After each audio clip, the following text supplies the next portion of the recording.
Holy Tuesday, in it! This is Flight Check Season 3, Episode 11. We are back once again, talking all aspects of International League of Legends. And tomorrow, on Tuesday, MSI begins. And, you know, honestly, there is no hype for this tournament right now. So we are here to provide it. I don't know if anyone knows that MSI starts tomorrow, but we are here to inform you that it is indeed here. My name, as always, is Sandy Toes. Actually, in like 12 hours. It is in actually exactly 12 hours. My name is Sandy Toes. To my left and my extra left, my fellow hosts, Noxwar and Curly Double Q. Gentlemen, MSI begins tomorrow.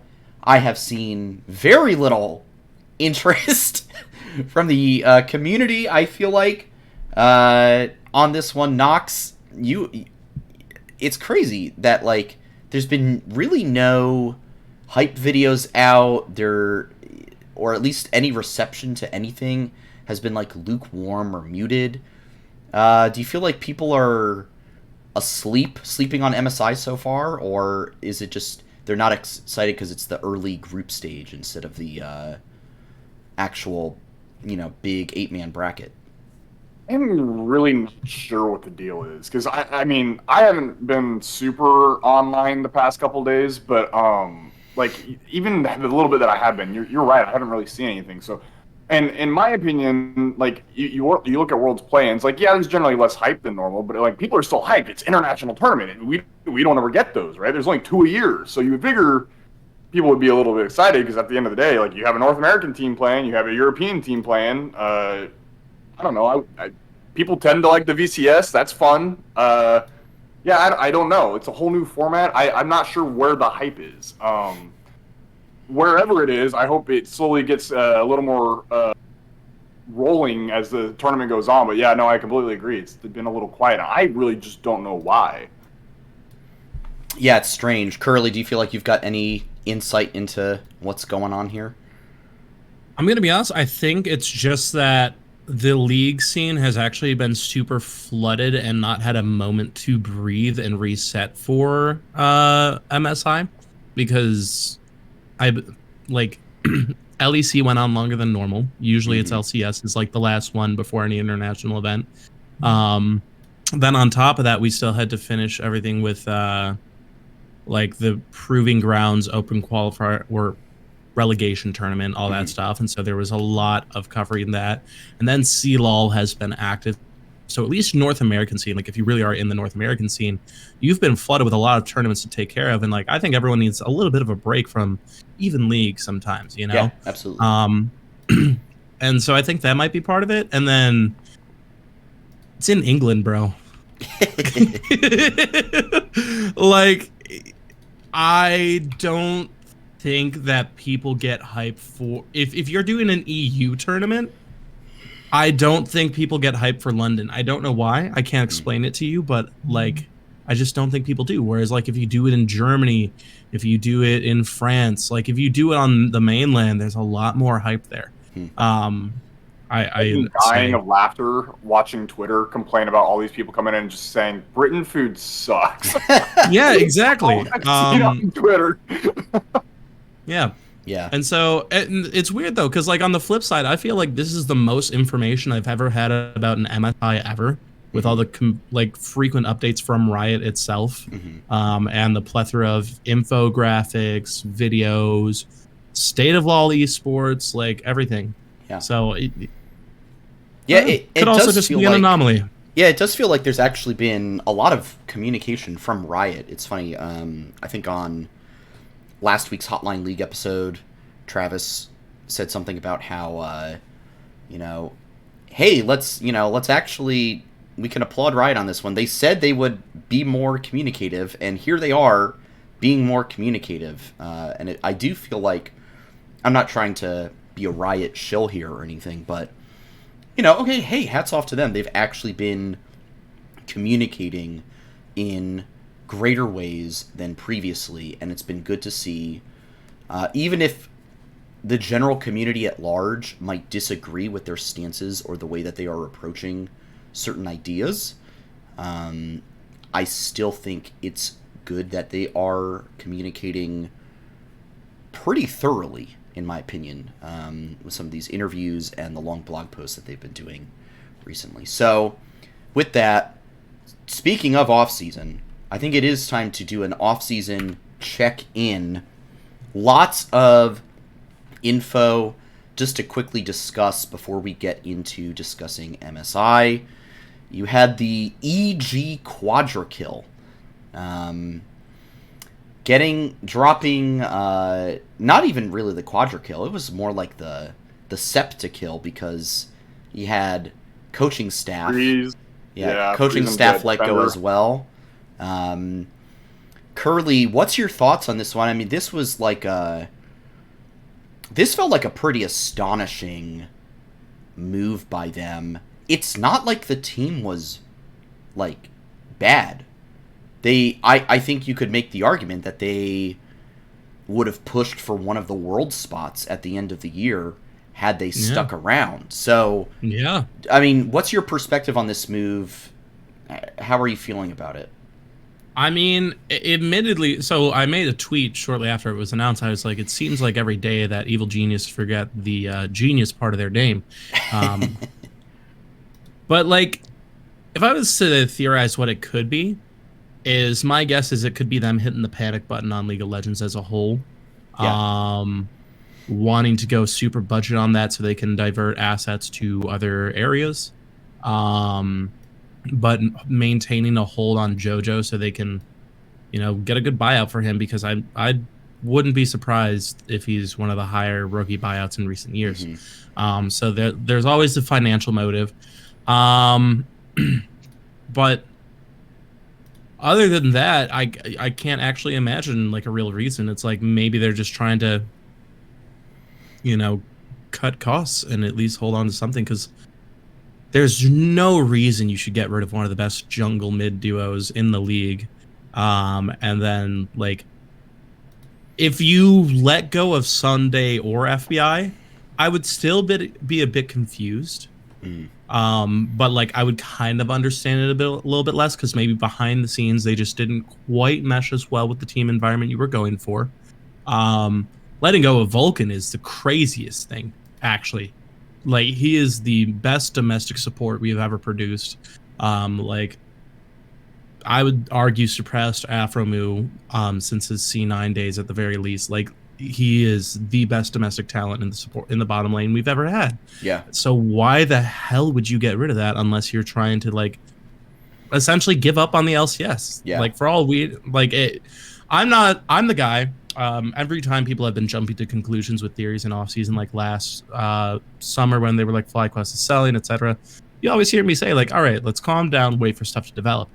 This to me is like they only have one split left here, and then they're going to try to give their spot to freaking Mr. Beast or something and not even touch the LCS ever again. Yeah. Yeah. Yeah. I don't know. Do either of you guys, Knox, maybe you can answer this.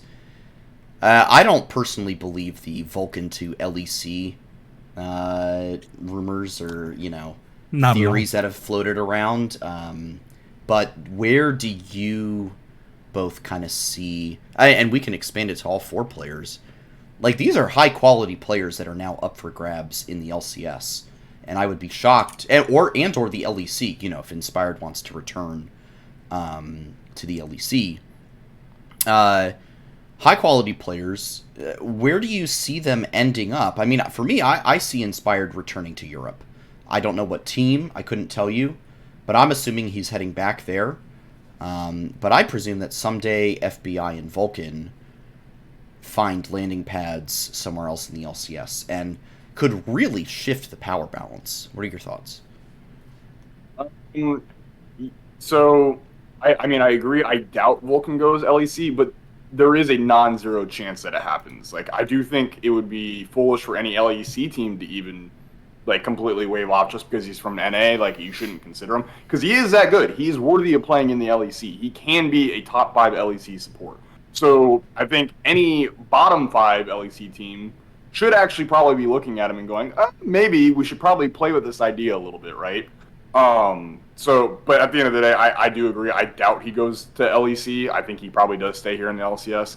But, man, it gets real complicated real quick trying to figure out where these guys are going to go on all these different teams. Because you already kind of have Immortals, who's been kind of announced and figured out. You have TSM that's been announced already. So it's kind of like you have the top lane for Dignitas, so you know some days not going there. At that point, it's like other teams have to start making moves if they want to pick up any of these other players. And it's just like, well, who's likely to make a move? Yeah. And that gets real complicated real quick. So, yeah. To name where all four of those guys are going, I really don't know. I think, honestly, there's a strong chance that some of these guys just don't even play the rest of the split or the rest of this year, which really, really sucks. Because that would be crazy. They're all top half players in the league, in my opinion. They're good. They're very, very good. But I'm not sure if all of them are actually going to end up playing this summer. I don't think it's going to happen. I think one of them will not play. At least one. Oh, which one? Which one do you think isn't playing then? I'm leaning, and I really hate to say this because I think he should absolutely be playing, but I'm going to lean someday. I don't think he's going to have a team this summer. Yeah. Curly, what do you think? Do you think all of those players will find a spot, or is someone going to be left out? Oh, no, did Curly freeze? It looks Curly, like Curly froze. All right, well, you can give your opinion while we give Curly time to join the call again. My opinion is Inspired definitely returns to Europe. I already said that. I think Vulcan finds a spot. If he's, like, him not being signed would be truly insane to me. And I could see it. I mean, look, FlyQuest Vulcan has a nice ring to it. I don't, Team Liquid is not making changes. They've said so. 100 Thieves, I don't think is going to make any changes. So I don't think NRG is not making changes because that org is not going to want to pick off its fans any more than they already have. I know, so they've already done plenty to ruin people's opinions about them. I mean, now I have to look at the other LCS teams, and it's like, dang, who actually is I think the only roster that any of these people could end up on would be Golden Guardians, or not Golden Guardians. Nope. Ignore that. Dignitas, the other yellow team. Yeah, I think Dignitas would be the only people fishing for potential new players if they've got the checks for it somewhere in the back pocket. That's the only place I could see them ending up in the LCS.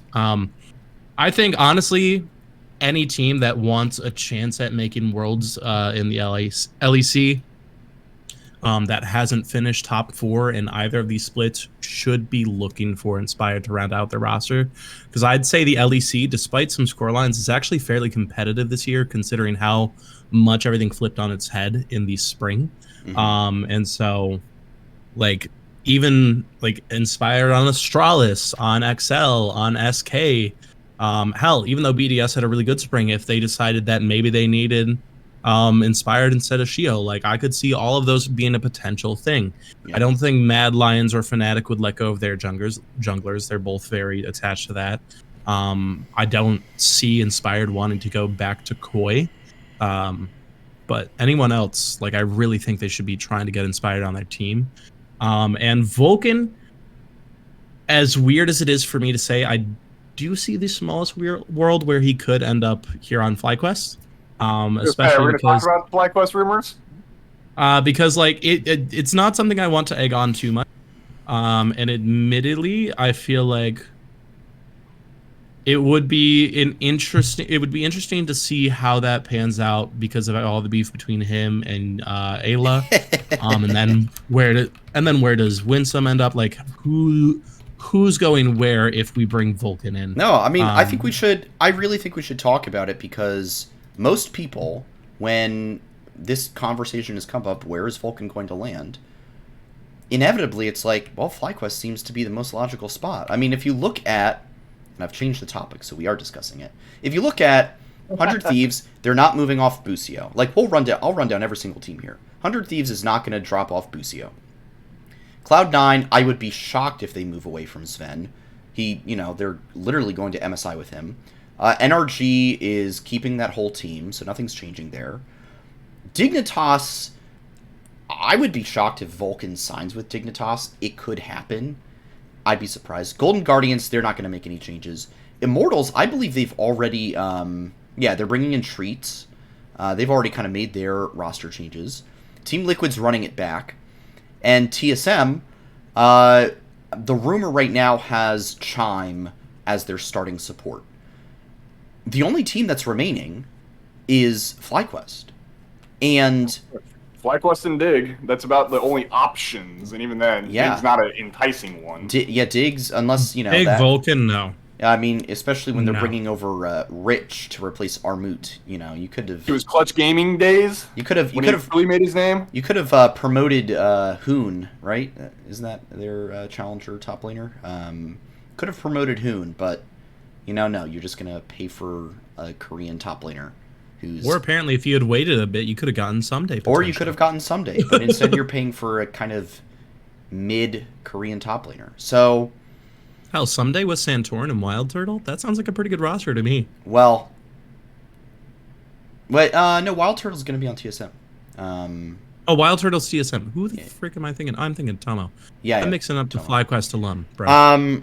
We're just too many of us. Nox, let's talk FlyQuest Vulcan.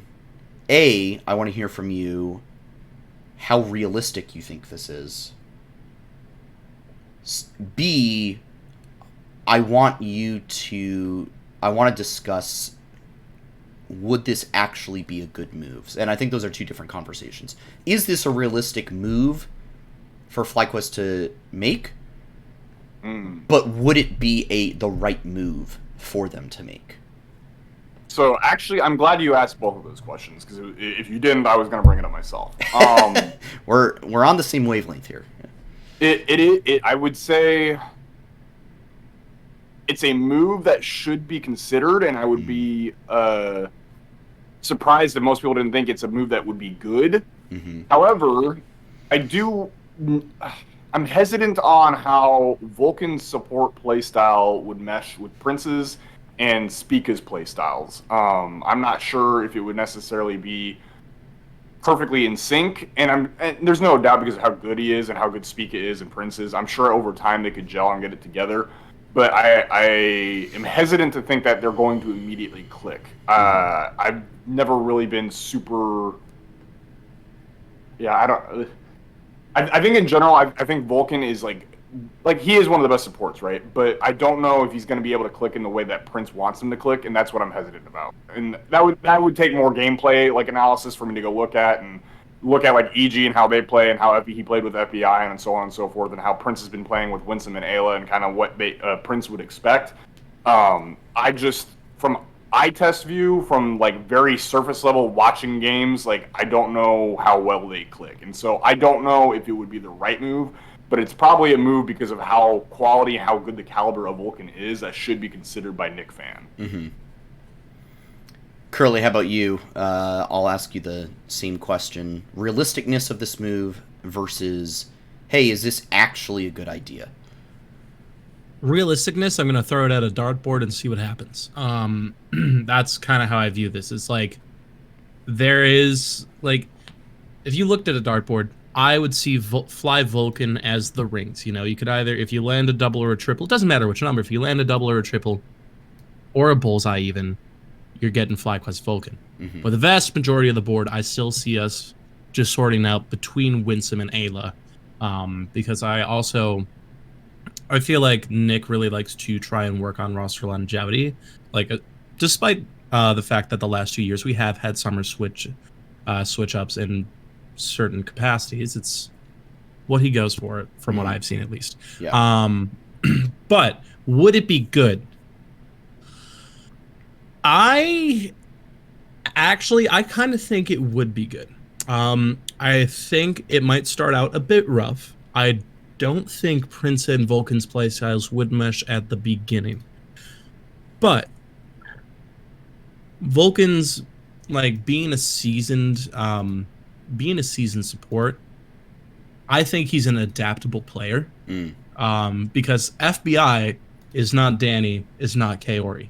Mm-hmm. And he has always been solid with all three of them, and achieved like decent success with all of them, like despite how this split went for EG. Mm-hmm. And so I think Vulcan would be able to fit himself into the fold if we got him. So I'd say like it would be a solid move. It just wouldn't look it at first. Yeah. Yeah, I Late think... game scaling, baby. That's the plan. Absolutely. Yeah. I think it's a tough call either way. I don't envy the... I don't envy the general manager position here, because you've got a primo support sitting there on the free agent market. I mean, look, wow, I'm about to say this. Maybe all those players don't, except for Inspired. I really think Inspired's going to find an LEC spot. But the three others, Someday FBI Vulcan, there's a really good chance they just do not play in summer. Hear me out. The four of them grab Jensen, make an open qualifier team, scale up through the NACL. Oh, yeah.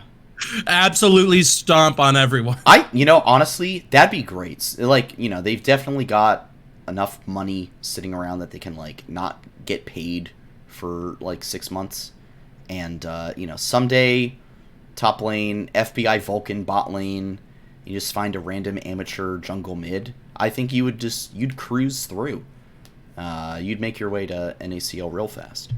They don't even need an org, just each other. Exactly. All right, so it's kind of the Fly Vulcan news. Fly Fam, we do need to touch on this.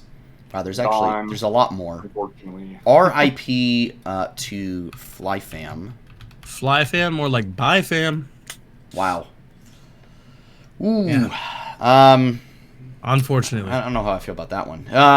It wasn't a good one. It was not a happy one. It was not a happy one. It did not spark joy. That's for sure. Yeah. But the clickbait title would be that. It would be. Nox, as our resident amateur expert, what are your feelings on this? Do you think that... I presume that if they had made it back through the relegations, they'd still be around. Do you think it was primarily caused by the relegations, or is this like a budget thing? Where are you leaning on this? If they'd stayed, or if they'd made it back in, the team would have stayed. I'm pretty confident. I've been kind of talking to Loyota on and off in DMs just occasionally about like while the matches were playing for Fly Fam, and the general gist I got out of it was like, yeah, no, if it succeeds, like we're sticking around, but obviously that didn't happen. Yeah. So yeah, I think they probably would have stayed. Yeah, I mean. At the end of the day, it was a great experiment. Really sad, obviously, to see the experiment end. But I'm glad that there was some level of investment. I will be curious, after some of these rumors going around about all 10 NA teams voting to ask Riot, hey, we don't want to have to sponsor a challenger team anymore. I will be curious to see if FlyQuest, because they were included in those 10, if they will indeed at some point sponsor some kind of Tier 2 team down the road, no matter what NACL looks like in the future. I have a feeling that they will, but it feels like orgs are really like, oh, we got to tighten the budget right now. Yeah, I'm not sure. So just throwing this out there, and I don't think it has anything related to budget, but we did let Soul Strikes go, who was the Challengers head coach. Yeah. He's no longer with FlyQuest. And based off his tweet, it seems like he's with the new team, supposedly, or at least is trying to be on a new team. I'm not sure exactly. Okay. But I just want to point that out. Like, that may have something to do with budget. It didn't seem like it had anything to do with budget, but just something to keep in mind that FlyQuest Challengers does not currently have a head coach position filled. So that may be the path towards like, hey, we're looking to get rid of it towards the end of the split, or I'm not really sure what the exact plan is there, but just something to like point out for people to be aware of. Yeah, Curly, your thoughts on the end of Fly Fam, also Philip posting that he is being allowed to explore other possibilities. Feels like a bit of an end of an era for FlyQuest Tier 2. Potentially. I mean, so with FlyFam, I wasn't surprised to hear that they were going to be let go because based on like conversations I remember we had with Nick and Loyoda, it was very dependent on their success. Because I think it's just, from what I remember, specifically talking to Nick, is the way that Riot structures NACL. Unless you are actively involved in the main league of NACL, it's like not a huge benefit for bigger orgs to run that tier 3 team, you know? Mm-hmm. The provisional teams is like, it's just not well structured because, you know, it's the inaugural year of the program. So as it is right now, there's not much incentivizing them to do that. I do think they still care about player development, which is what I really think led to the Philip news you talked about, is where Philip, really good top laner, he has that LCS experience. For all we know, he wants to have that opportunity to get up into the LCS again, or like maybe he sees it potentially that he like could showcase his skills better with a different roster because, you know, like C9 challengers, they were really, really good. TL challengers consistently solid Dignitas. So like maybe he sees himself potentially fitting on another roster better. Who knows? But I do think that FlyQuest is dedicated to the development portion in the best way they can be. So I think no matter what happens, they would commit to tier 2, even if there's a mass withdrawal and they're part of it. As it develops back up again, I think they would be in on the first wave. But I kind of think what's really happening here is we're kind of watching a small form case study on weird economic concepts and then how they impact like businesses like this. Mm-hmm.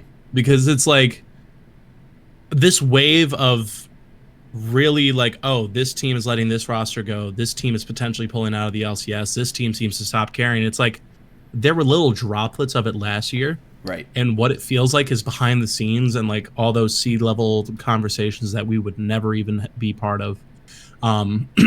People are expressing concerns that we don't even know about, and so teams are starting to make drastic decisions based on that.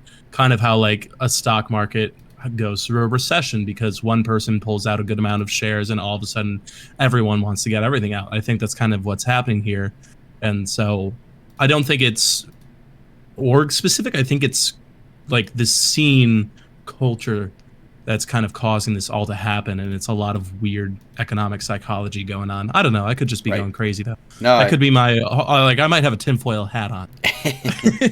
No, I think all I know. No, I think those are all really, really good points. I think the way this is a broader point on just the ecosystem at large, but I think that we will see in the next 6 months, you know, once after Worlds, basically, you know, between I would say between now and after Worlds, I think we'll see a fundamental shift in kind of the esports economy. We've already begun seeing it.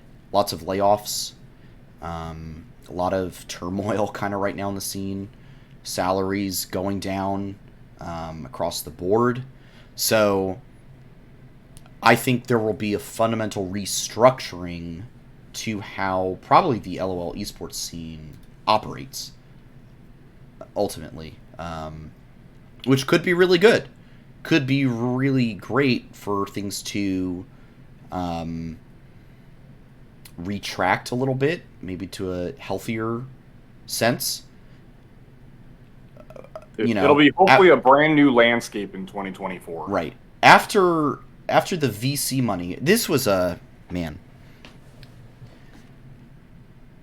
orgs were given, and this is not my rant, but it was a Mark Z rant on Hotline League recently, and I agree with it 100%.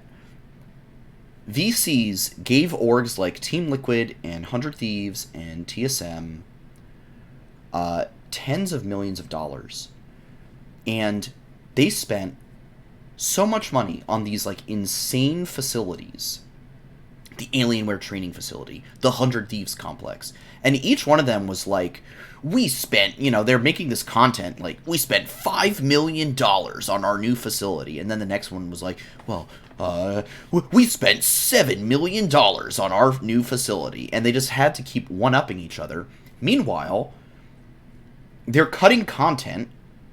All these teams are, like, cutting their content. The content just, like, isn't good anymore, for the most part. Salaries are skyrocketing out of control, and then now they're coming to Riot and they're being like, Riot, we can't afford to play these challenger, we can't pay the challenger players, so we don't want to have to do them anymore. Meanwhile, they were given tens of millions of dollars and frivolously spent all of it because they thought that it would make them, respectable in the global economy scene. And instead they could have saved all that money, spent it much more wisely, and we would not be in the position that we are today in this ecosystem. So they fell to prey to one of those classic blunders. They spent more than what they were earning. And I understand VC money is meant to be used to build things and build infrastructure and all this stuff. But there's a way to build infrastructure without breaking the bank and setting yourself up for failure 3 to 5 years afterwards. And that is exactly what we are seeing right now. All right. Today's episode, the boys go through economic downfall. Oh, yeah. Literally, yeah. Welcome to the esports recession, baby. Recession hitting so hard, we talked about it on Flight Check, bro. Man, it's just so incredibly frustrating that people do not understand basic economics. All right, it's time to change our focus. Time to go international? It's time to take an international flight for the MSI Mega Preview, which probably will be like about 45 minutes all told. Let's start. I found this great thread, Molecule on Twitter, at Shout out Molecule. Molecule LOL. Made some incredible graphics for each team. Phenomenal graphics. Why don't we just start with the most basic idea that I have for you guys. Who is winning MSI? LPL always. So one of Billy Gaming or JDG. JDG. Hands down. Yeah, JDG. They're Nox is Better than the Curly bag. is believing in JDG. Nox, where are you landing on this one? I think third time is the charm. D1's taking it. Ah, I think they're pissed. There's no way that they're going to let a third final slip through their fingers again. It's going to be 2-1. they're not gonna. I mean, they don't have to worry about RNG, so they might have a shot. They don't. True. But Gen G is there. RG's not relevant. Yeah, I think I have LCK as my winner. I don't know who.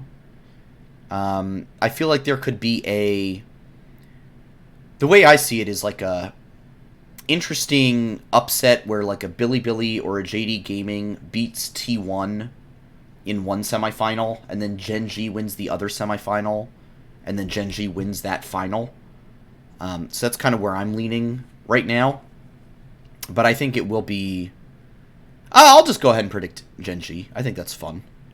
They just won LCK finals. Why not Gen G? Get Pays a new title. Yeah. Get Pays a new title.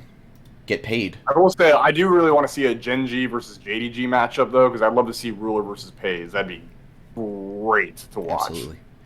I'm dying of thirst. My throat is so dry right now. So, Nox, I'm going to ask you to preview for me the first couple games, the first best of threes tomorrow, PSG and DFM at 8 a.m. Eastern Time, and then G2 versus Loud right after that. So please, Nox, take it away while I save my poor, frazzled throat from dehydration. Ooh, let me monologue as you rehydrate for it. So yeah, quick, easy roundup. We got PSG versus DFM, PCS versus Japan.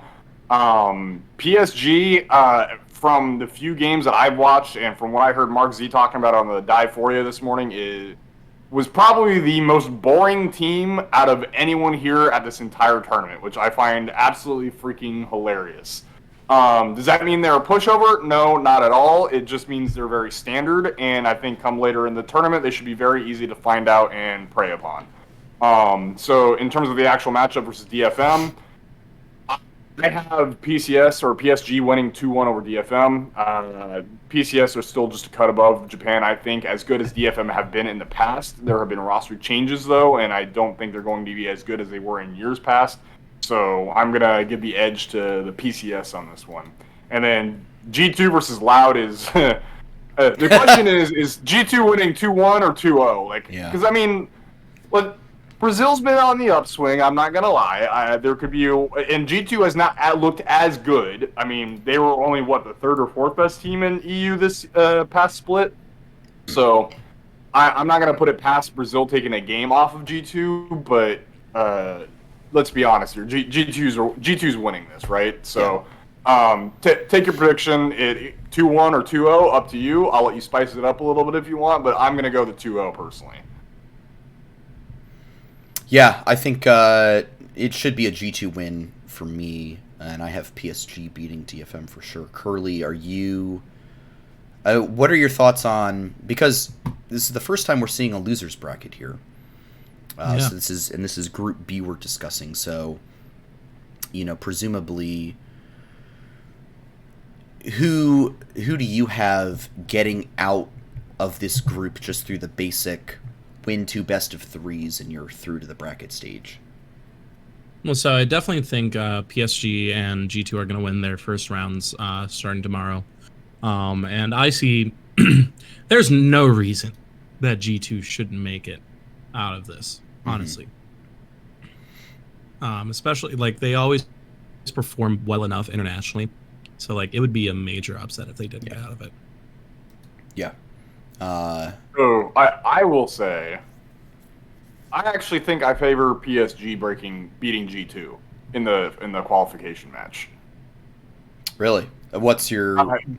Just because G2 has not looked all that good. Caps especially is looking sluggish over in the LEC. PSG, like I said, have been very, very standard and been very, very boring. So the thing is, I think PSG are a more well-trained team. I think G2 have higher ceilings and have a probably better chance of hitting those ceilings. But I don't think G2 is currently in a state where they're going to be able to perform at that ceiling level. So I think in terms of standard play, I think PSG is actually going to outperform them in a best of 3. Gotcha. Loud and DFM, let's presume that they're losing that first best of 3. That's actually a really interesting matchup. That's hard to predict. That's a fun match. That is a very fun match. Brazil versus Japan should be fantastic. I lean DFM, but Loud I feel like could surprise. I'm feeling Loud, man. See, I'm also feeling Loud. All the power to Brazil. Yeah, where's your Brazilian pride or your Portuguese pride, Sandy? My Portuguese pride? All right, you want me to root for Loud? I'll fanboy for Loud. I'll do it. I'll man. I'll root for Check's notes. Robo, Croc, Tinones, Root, and Cios. Yeah, those guys. Robo, Tinones, and Cios are especially Robo and Tinones. I'm not Tinones is Robo and Tinones are known. Tinones have been a long time. They are known quantities. Croc and Root. Root is he's so familiar. Where has he played before? Croc was in the LCK fairly recently. I want to say as early as last year. Maybe Croc has actually never been in LCK. Has he not? You're thinking of Croco, I think. Oh, I am thinking of Croco. You're right. Root was on Sandbox for a while, and was before that kind of floated around lower tier LCK, Junior Green Wings, APK Prince. Croc has been he was on LGD for a bit. He was in OS, and then he's been in Brazil for like the last 2 years now, actually.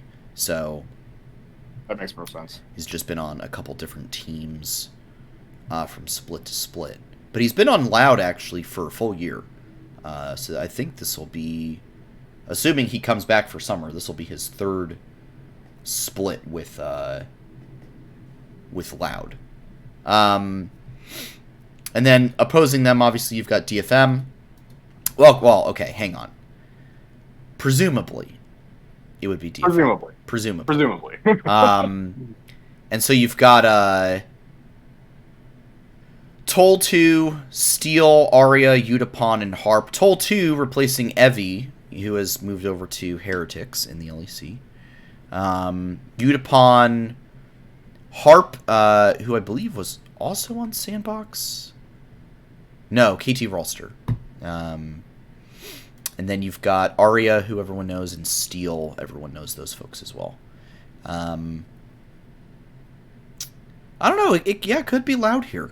It could be Loud. I think it's I like that one. All right. That'll be a fun match. All right. So let's just say it's like G2 PSG, and then Loud DFM. I think at the end of the day, either G2 or PSG will win that match to go to the last chance qualifier. In my opinion, I don't see Loud or DFM I don't see making Brazil it. or Japan making out of this at all. It will be EMEA and PCS. All right. So let's move over to Group A on Wednesday. So BLG's getting out. So BLG will absolutely get out. They will stomp. If they don't 2-0 in that group, that would be insane. I have no hope for Rainbow 7. I assume they're just going to 0-2 and flop out of MSI. Golden Guardians versus GAM. Here we go. The real meat of the group right This is a fascinating matchup, and one that, in my opinion, could go either way. Curly, what are your thoughts here? Golden Guardians looked so good in summer playoffs. A lot of momentum going their way. Doesn't feel like the meta has really shifted too much. So, where are we at on this one? And this might be some blind confidence, based on other Hi, reasons baby. and ulterior motives, but I am very confident and comfortable with Golden Guardians, and I think they're going to perform well enough, make it out of this unique group stage, get to the bracket stage.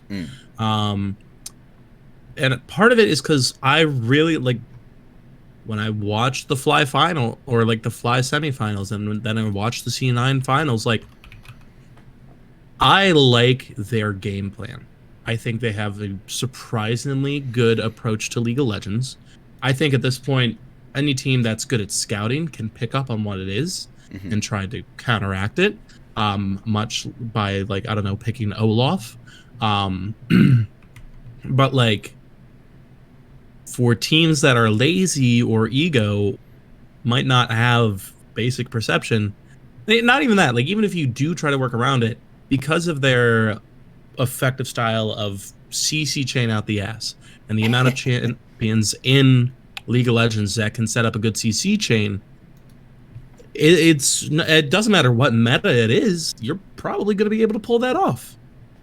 So I really do think GG is going to be able to get to the bracket stage all the way. Like, no matter what path it takes them, like if they somehow manage to 2-0 BLG in the second round, or if they have to climb up a little bit and get that third spot from PSG's cold dead hands, like whatever it is, they're going to make it and everything's going to be fine. So that's my thought process. All right, Knox, over to you. My thoughts are, no matter what happens, we're getting two best of threes between Golden Guardians and Gigabyte Marines. It's going to happen. We're getting at minimum 4 games, maximum 6 between these two teams. And yeah. That's very, very exciting. I'm very curious to see how it's going to go. Having said that, in the long run, I think I have more faith in Golden Guardians support staff and coaches to be able to make sure the guys are prepped to play this Vietnamese squad twice in a row. Mm-hmm. I think they'll have the ability to scale up over them. And so hopefully what will end up happening is win or lose this first round. I mean, let's be honest here. I don't see either of these teams beating BLG. BLG's I think the better question is, do you think BLG is going to drop a game at all real fast? Yes, but only because LPL is fun. Okay, so okay, Curly thinks it'll be a game drop. You think they'll drop a game, Sandy? BLG? Yeah. No, I don't. I don't think they'll drop a game in this. I don't think they'll drop a game either. I think it'll be a quick 4-0 for BLG. So no matter what ends up happening, Rainbow Seven's probably going to be out too. Sorry to the LATAM fans. I know TMB, Andrea, like it's not happening. It's not happening. So, yeah. I think what's going to end up happening is win or lose. Someone's going to run into BLG. They're going to get bonked 2-0. They're going to go down to the last best of 3. And then whoever loses the first round is going to run to Rainbow 7. They're going to bonk Rainbow 7. May or may not take a game. I don't know how good Rainbow 7's actually going to be, but I just don't see a world where they actually lose to Rainbow 7. Right. And then whatever happens there, that final best of 3, I think at the end of the day, what's going to happen is Golden Guardians is going to have leveled up over the course of that time, even after a loss to BLG, and they're going to be able to beat the Gigabyte Marines. Yeah. Wow. All right. I think that's. I mean, that is the NA Hopium angle right there, and I think all of it's fair. I actually have a lot of confidence in Golden Guardians. I think this is the redemption arc for a lot of these players, for Licorice, for Stixay, even really for Huhi, and I think this is their chance to really shine on the international stage. Do I think they'll get bopped by BLG? Yes, absolutely. But I think that they have what it takes to take down GAM in 2 different best of 3s. I don't think people have this weird revisionist history idea. They seem to think that like Vietnam is stronger historically than they actually are. They actually like show up at international events and do decent in play-ins, and then get bopped in like main stages. Like they can't close out. Their games are usually at least they're entertaining. I believe they went 1-5 in their Worlds group, right? And the one win was like the insane win over. Wasn't it JDG actually? It was Top ES. Top Esports. Yeah, it was the insane win over Top Esports, which I was there for. I'll never forget that moment.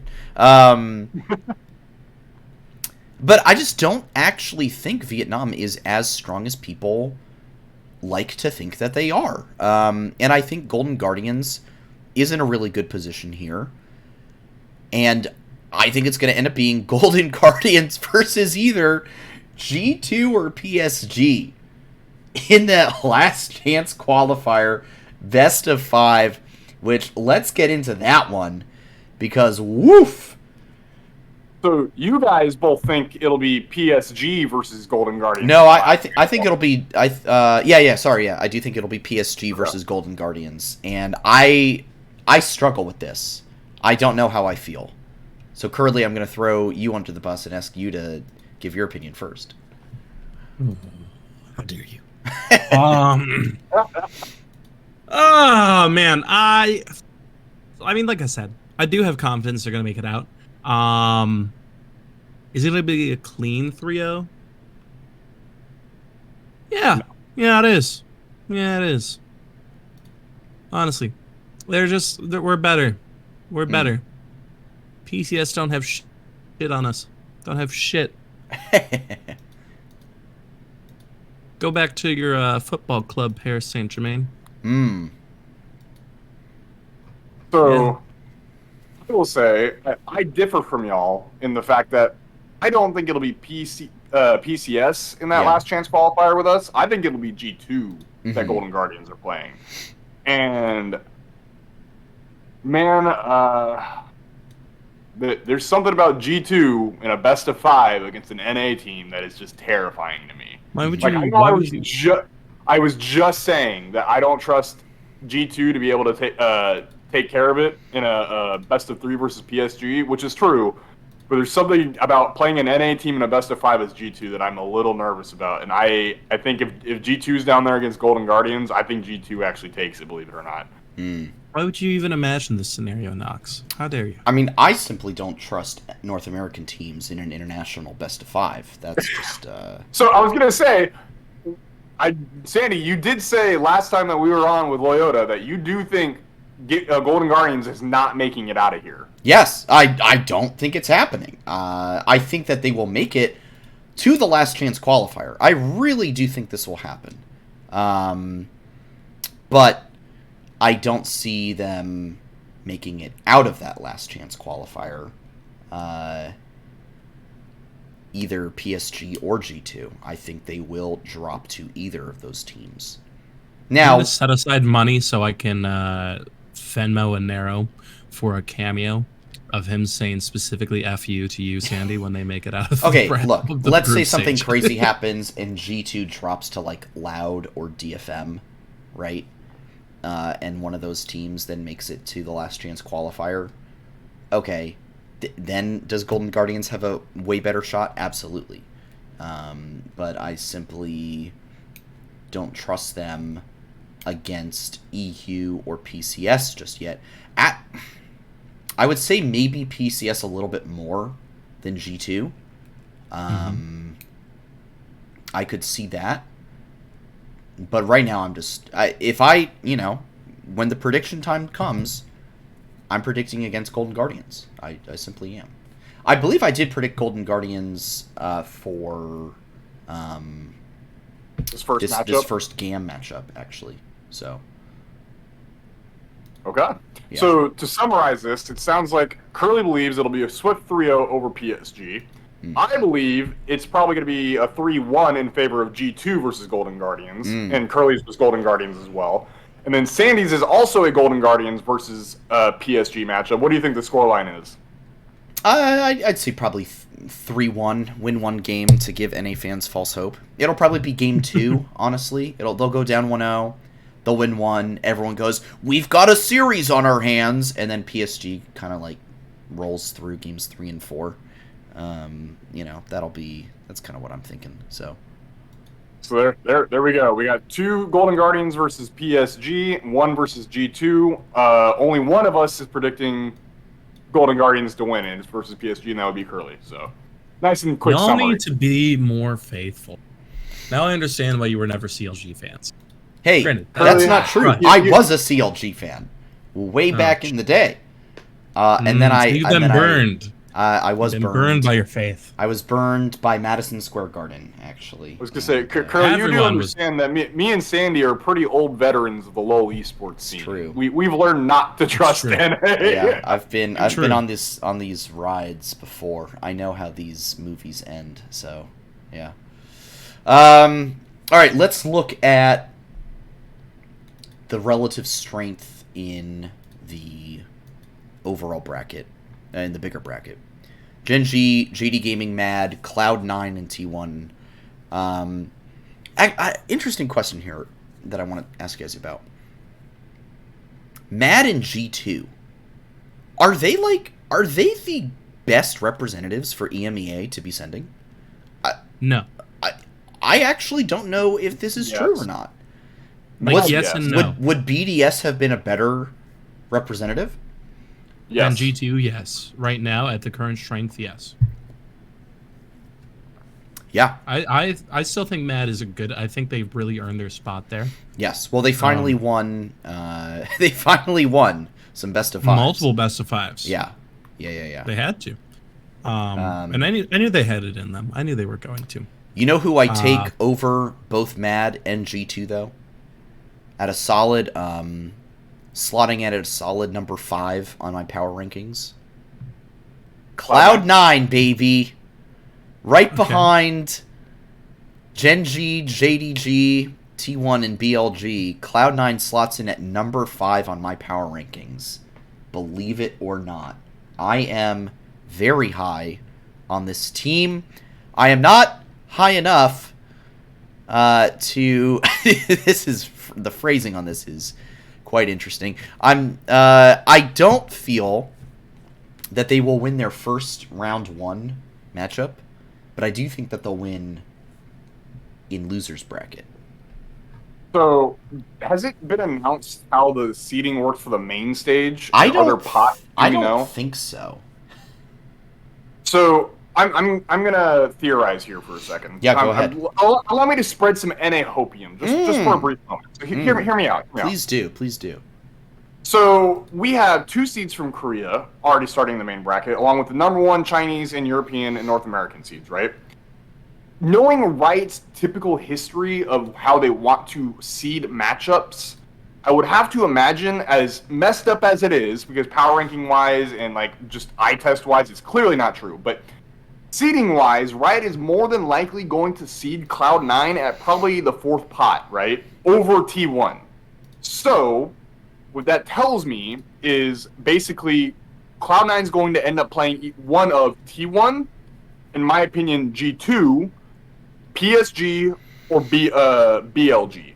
Those would be one of the 4 teams. That's a pretty fair chance that you avoid T1, and then Cloud9 against PSG, G2, or okay, so I should say 50% chance. You have a 50% chance of getting a team that you actually want to play in the first round. Because I don't think you really want to play BLG, and you don't want to play T1. Absolutely not. No way. Yeah, my theory, if it's true and how the Riot's going to seed things or not, you have about a 50% shot of getting either G2 or PSG. So we'll see. I think Cloud9 can actually take both of those teams in a best of 5, and they would actually be favored, in my opinion, if those matchups actually happen. But at the same time, you got another 50% chance where you get T1 the first round or BLG the first round, and then, oh, well, good luck. Yeah, I think no matter how the bracket shakes out, I think it'll be really interesting. And I just got to say, like, it's so nice knowing that there is double elimination here and that there is, like, a chance for redemption. Not that you want to use that as, like, an excuse to just, completely throw or int. You never want to int, your any game that you're in. But, like, there is, like, a bit of a safety net. And I feel like once you hit that losers bracket, there might be some slightly easier competition for you to get a decent dub off of. Curly, how are you feeling about the relative C9 strength against some of these other powerhouse teams?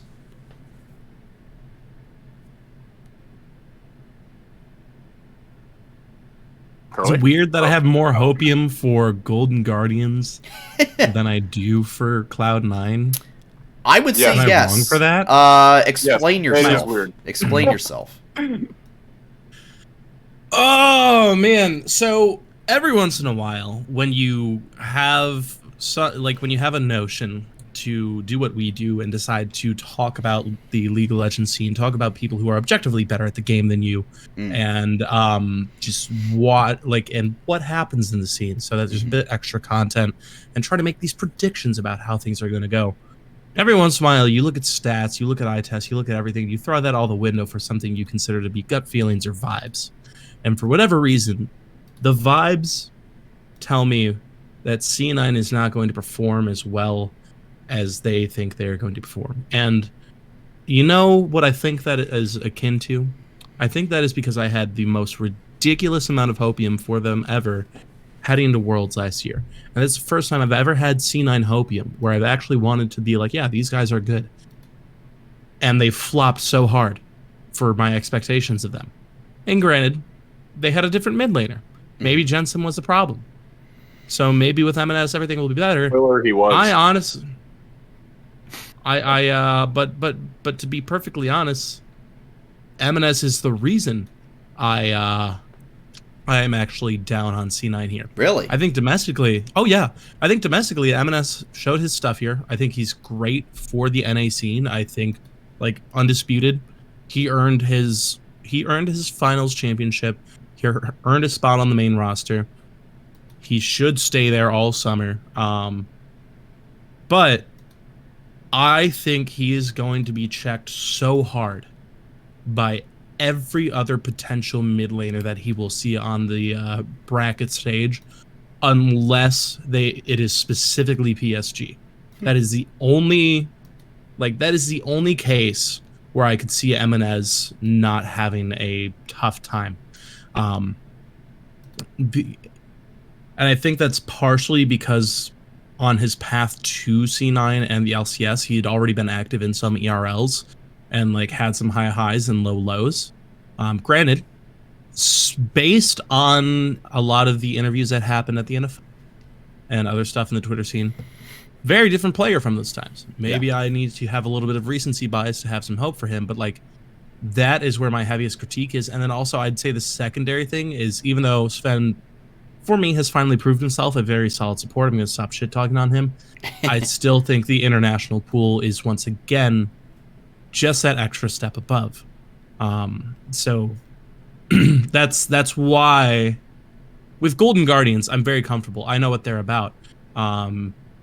With C9, I think it's just the hype can be a bit much, and it's a bubble that I expect to be burst. Do you not feel that? Because, all right, let me restart this sentence over. I think a lot of people, if Eminez had been playing for the entire split, that would have put him at number 1 on the All-Pro, and it was only because he only played the second half of the split that he didn't make it to number 1 on All-Pro. Do you not feel like that counts for something? Just that his insane performance over the back half of the split catapulted him, in many people's minds, to top 3. They just couldn't give him that top 1 because he hadn't played the full split. Does that not count for you? Again, no, it's not even that. It does count, and like I said, I do think domestically, excellent mid laner. He's earned his spot. He's earned my respect. It's just kind of... It also comes down to when you compare, all right, what region produces which role the best. I'd say NA top laners are pretty solid. I'd say any NA supports, if you get the best of the best, pretty solid. NA junglers, I think Nox is the one. Nox is a huge advocate for saying we've got really good junglers. Mm-hmm. Is that but mid we've always, to me, I felt had a gap. Anytime, like, you bring in any other international, like, league, and mid, to me, is just where you see the biggest gap, aside from maybe ADC. And so that's why I'm so down on it. It's not that I doubt him. It's just I have such a high expectation for the competition he's going to face. Yeah. Nox, do you have any... So how do you think Gory's going to do? I think that's another thing, is I think given Gory's track record, where he's come from, the path he's taken to this, he's got a bit more experience with the pool of mid laners that he would likely be facing. So even though he was the actual first All-Pro, and so that's part of why I'm also more confident on GG. Now, granted, does that mean when it comes to the bracket stage that I fully believe that they are going to make it far? I don't know. I am also having some, mind you, I will tell you one other major reason that has given me such a huge, probably unnecessarily big bias for Golden Guardians. And that is the last time we sent Stixay and Huhi to MSI, they went almost all the way. They made it so much farther than anyone ever believed. And so that's, if they did it once, why wouldn't they be able to do it again? Right. No, I think that's a very fair. I like narratives. Yeah. No, it is a good narrative. I'll give you that. I think my response to that would be, I have not seen anything yet from Cloud9 that would cause me to doubt their ability to play well in this tournament. And I don't think that they have been a typical NA team, whereas in older times, you might have a Team Liquid or a TSM that's just like, we're going to win by playing late game scaling and just being better at you in lane, and then we'll just wait for you to make a mistake and win through that. This was an aggressive team that played well, had the laning, but didn't just play late game scaling. They played a whole bunch of different comps. And so that's why I'm a lot higher on this team and have them at that kind of number 5 ranking for myself, with, you know, Mad Lions G2 kind of right behind them. But I just think that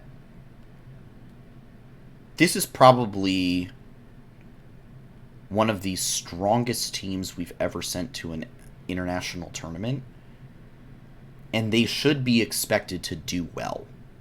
The expectations should actually be kind of high for Cloud9. Does that mean I expect them to win a best of 5 versus JDG? Not necessarily. Do I expect them to not get 3-0'd and put up a fight? Yes, I expect them to do well and take games off of these elite teams at this tournament. Yeah, I would say, I don't know, at least for sure, this is the strongest team we've sent to MSI since 2019 Team Liquid. And even then, I'm struggling to remember how hyped people were on Team Liquid heading into 2019. Because, like, I know Team Liquid made finals then, but I don't remember the hype going into it, right? Yeah. So I would say this Cloud9 team is for sure more hyped and has higher expectations than last year's EG, than the year prior's Cloud9, because that was the one with Perks and Sven, and that one was just weird. I never had a lot of faith going into that MSI. Yeah. 2020 didn't happen, so I would say at least bare minimum 2019 MSI was the last time I've had any faith of a team going into MSI, and even then I'm not really familiar with how strong people are feeling about that particular Team Liquid roster. So, yeah, I would say this is definitely one of the better teams we were sending to MSI, at least in recent years. Right. No, I'm in complete agreement with you on that. If only we could have had 2020 Cloud9. Now that was a team I was going to be hyped for. If only we could have had 2020 Cloud9, that would have been so freaking good. I would have been absolutely overjoyed to see that team perform. Okay. I've kind of run out of things to say about MSI. No, it starts tomorrow. Do you guys have any other MSI thoughts you want to say? I'm just excited for this format. I'm so excited to see. We have more than 3 best of 5 series. Yeah. Everything's a best of series. Yeah, it's it's so good. You're 100%. It's so good. 100%. Thank you, Riot, for actually listening. Yes, thank you for doing your job and doing the right thing. We really appreciate it. You did great. I'm gonna be honest. Good job. The thing I'm most hyped for is the promos. I always like the international tournament media. Yeah. A lot. I think the global Riot team just always pops off, and it's very exciting. Totally agree. So very looking forward to seeing all that. Looking forward to seeing Big Ben, the Shard, some over the shoulder shots of Faker's jersey. Looking off in the distance at a horizon of a trophy. Yeah, all that stuff. It's gonna be great. Exactly. Some super hype. Some super hype trash talk, maybe. Maybe like a monitor glitch. Actually, what I really